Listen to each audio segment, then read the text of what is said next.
Olá, sou o professor Vitor Nunes Rosa e nesta videoaula vamos abordar as doutrinas éticas.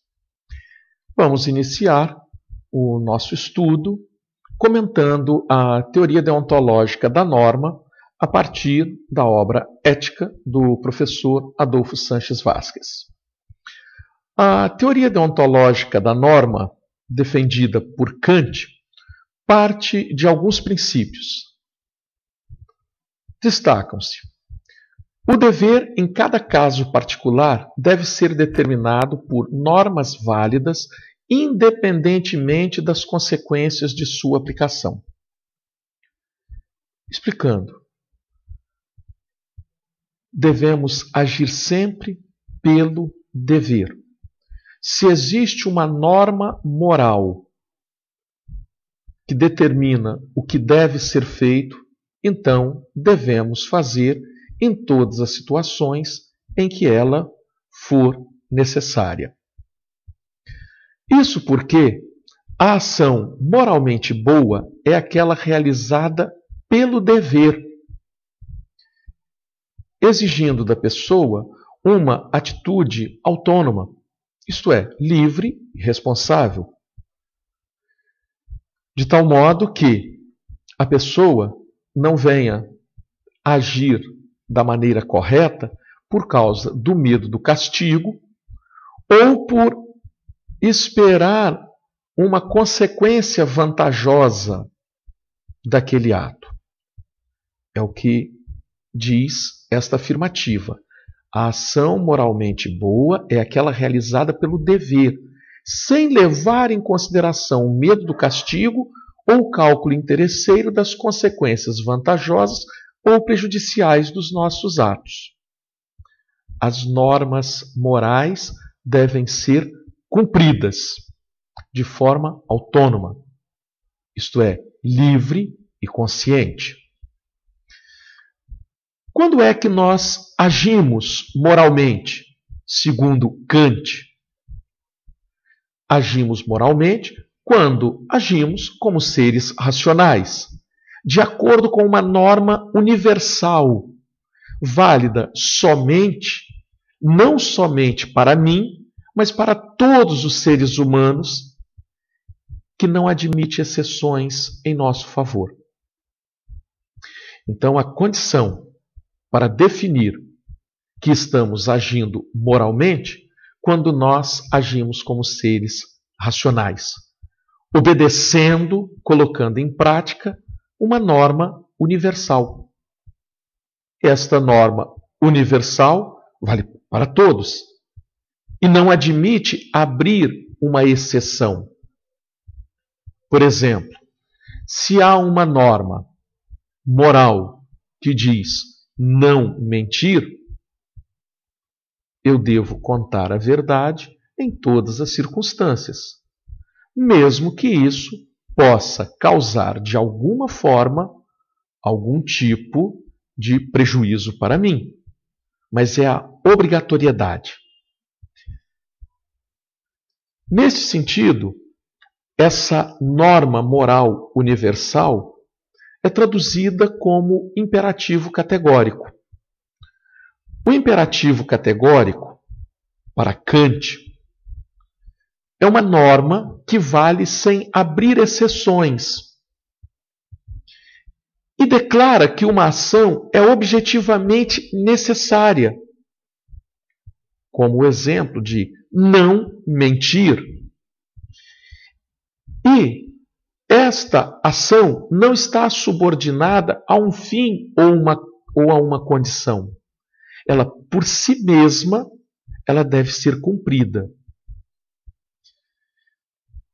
O imperativo categórico, que é essa norma que vale sem abrir exceções, não admite exceção em favor de alguém. E também proíbe qualquer ato que não possa ser universalizado. Isto é, o imperativo categórico tem caráter de obrigatoriedade. Ele é obrigatório. É uma norma obrigatória. Deve ser cumprida em todas as circunstâncias em que for necessário o seu cumprimento. Aqui estão alguns exemplos: não matar, não roubar, não mentir, não quebrar uma promessa. Ora, a norma é não mentir. Portanto, eu não posso mentir em nenhuma hipótese. Alguém pode dizer: mas se você contar a verdade, pode prejudicar um parente próximo. Ora, o imperativo categórico vale para todas as circunstâncias, sem abrir qualquer tipo de exceção. Kant também vai nos dizer da existência do imperativo hipotético. O imperativo hipotético requer uma ação subordinada a uma condição. Por exemplo, se você quiser ficar informado, leia este livro. Ora, o imperativo, a determinação, a norma é: leia esse livro. Porém, você irá ler se você quiser ficar informado. Quanto ao imperativo categórico, não ocorre dessa forma. A norma é clara: não mentir, não roubar, não quebrar uma promessa. Então aqui nós observamos que no imperativo categórico, a validade da regra, ou a validade da norma, isto é, leia este livro, depende de uma condição: querer ficar informado.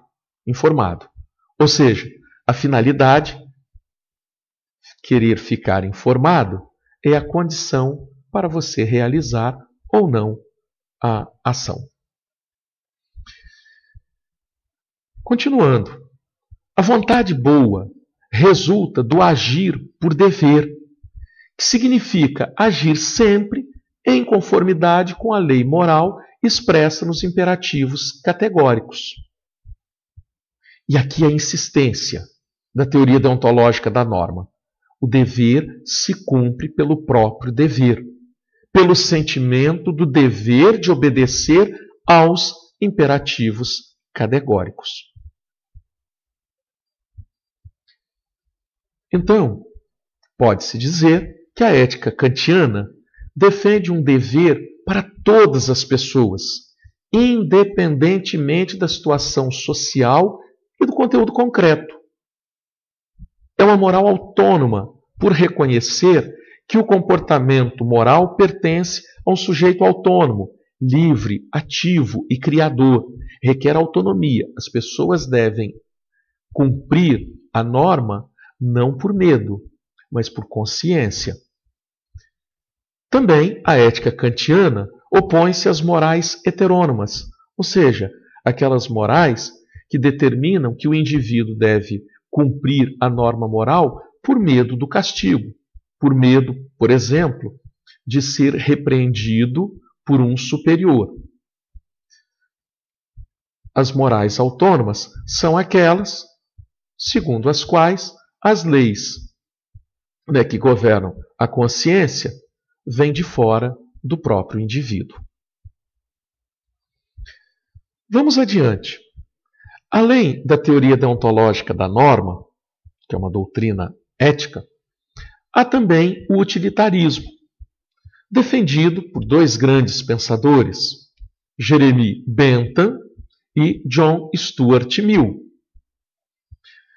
Segundo o utilitarismo, bom é o ato útil ou vantajoso para o maior número de pessoas, cujo interesse inclui também o meu pessoal. Isto é, o ato bom, benéfico ou útil é aquele que produz boas consequências para quem o faz, para os outros ou para toda a comunidade, sem excluir os interesses pessoais. Então, isso é importante destacar.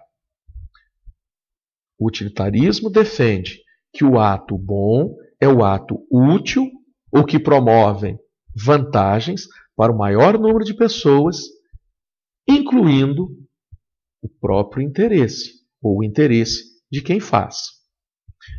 O utilitarismo afirma que devemos avaliar ou calcular os efeitos ou as consequências do ato moral para definir a melhor decisão.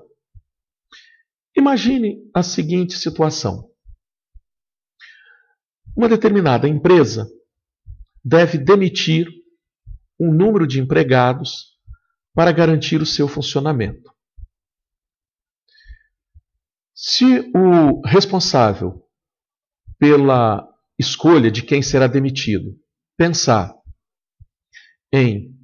nos critérios, levando em consideração, devo demitir empregados que não sustentam a família, empregados mais jovens que terão mais chances de encontrar outras oportunidades no mercado. Enfim, pensando sempre o seguinte, vou manter no emprego, vou manter o posto, né, de trabalho para aquelas pessoas que encontrarão mais dificuldades de oportunidade no mercado, ou vamos dizer, pais ou mães de família que, se forem demitidos, poderão ter grandes prejuízos para a família como um todo. Esse indivíduo está seguindo a lógica utilitarista, sempre pensando no seguinte: o que eu fizer deve promover o máximo bem para o maior número de pessoas, inclusive preservando o interesse pessoal, que é manter a empresa funcionando.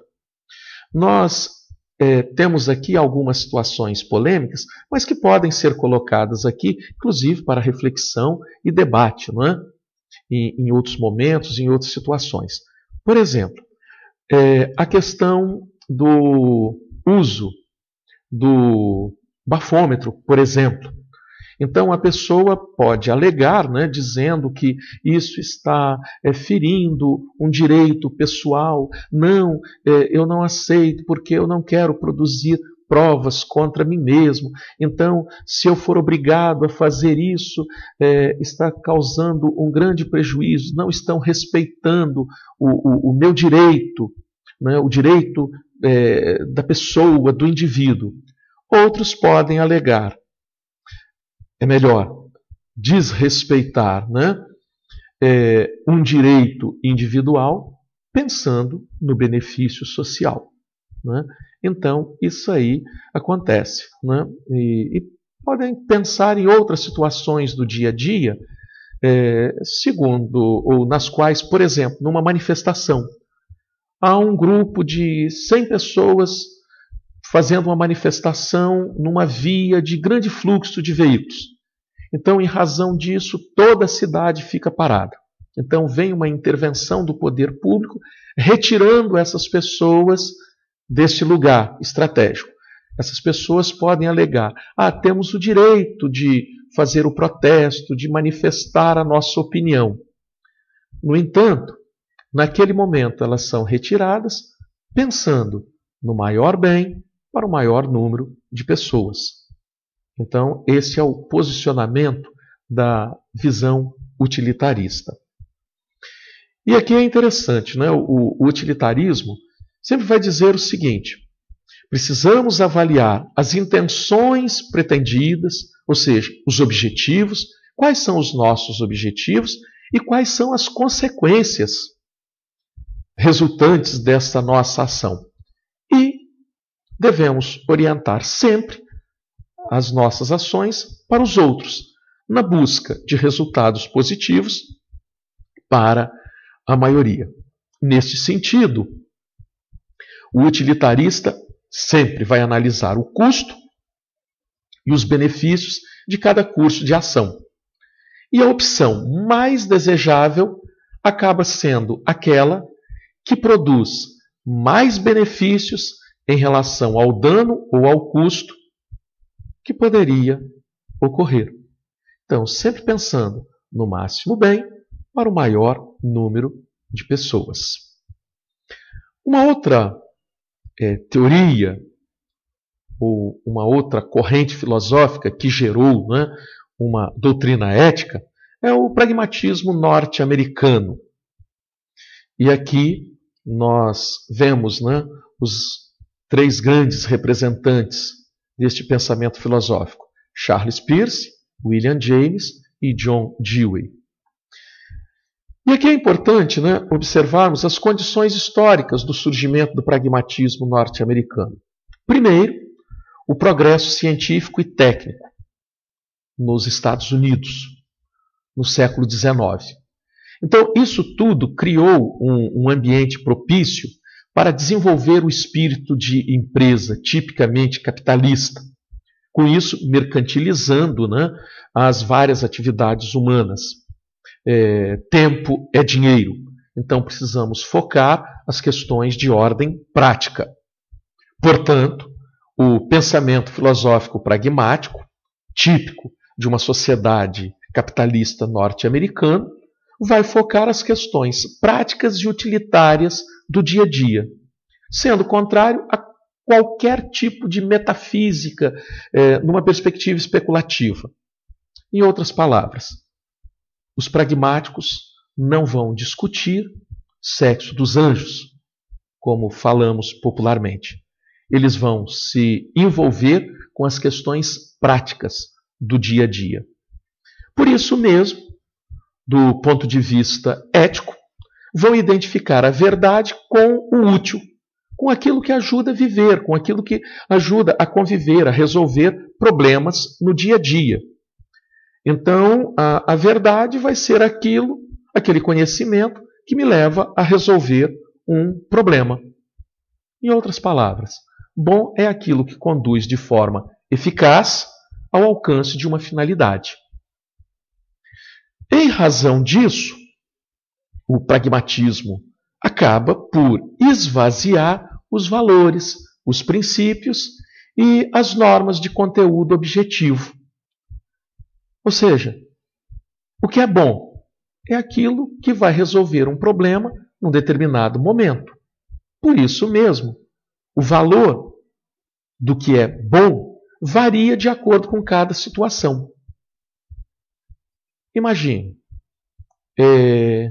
algo como, por exemplo, precisamos resolver um determinado problema. Como resolvê-lo? Devo fazer uma ampla reflexão ética sobre a questão? Seguindo esta análise que o professor Vasquez faz sobre o pragmatismo norte-americano, numa perspectiva pragmática, isso não seria feito. Qual o critério de decisão? Seria essa. Qual a medida que melhor resolve o problema? Devo ou não mentir? O seguidor da teoria deontológica da norma vai dizer, não minta. O pragmático vai dizer, se mentir resolver o problema, minta. Por isso mesmo, seguindo esta análise feita pelo professor Vasquez, pode-se dizer que o pragmatismo norte-americano, do ponto de vista ético, ou do ponto de vista de uma doutrina ética, coloca-se como numa perspectiva da ética com um caráter situacional. Isto é, não existem valores absolutos. Cada caso é um caso, cada situação é uma situação que deve ser vista e avaliada. Em outras palavras, devemos ou não aplicar este princípio moral universal? Não, depende da situação. E assim, nós finalizamos esta nossa apresentação e sugiro, se vocês desejarem continuar os estudos, sugiro as obras do professor Adolfo Sanches Vasquez, Ética, e também uma outra obra muito significativa do professor Robert Henry Isrur, Poder, Cultura e Ética nas Organizações. Bons estudos para todos.